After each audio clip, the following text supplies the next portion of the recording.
বন্ধু রে আমি তোমার ভাই কি কস? আমি তো তোমার ভাই নাকি না? হ ভাই তো না এখন ভাই না?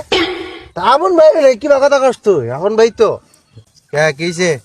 সেদিনকে যে ঈদের সদাই দিবার গেলাম না ভাবি গিতে, ভাবিটা নইলাম। হ্যাঁ সেদিনকে যাই বুঝছো, তোমার হালি আছে না, তোমার অনেক পছন্দ হয়েছে। ভাই আচ্ছা তোমার ভাই নাকি? হ্যাঁ তো তোমার হালিটার একটা ব্যবস্থা করে দাও না, কি ব্যবস্থা করে দিমু? যে বিয়া করাই দাও না তোমার হালিটার ব্যাপারে। স্যার তোর কি ইনকাম আছে? কামে করস?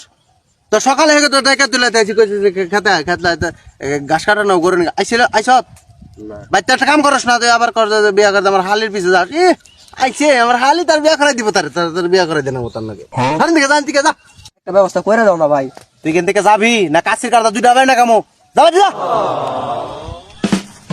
এবারে নিজের ভাইয়ের সাথে আপন ভাইয়ের সাথে ওর হালিটা অনেক বড় হয়ে গেছে কেন? যাবি এদিকে হালি হালি গেলি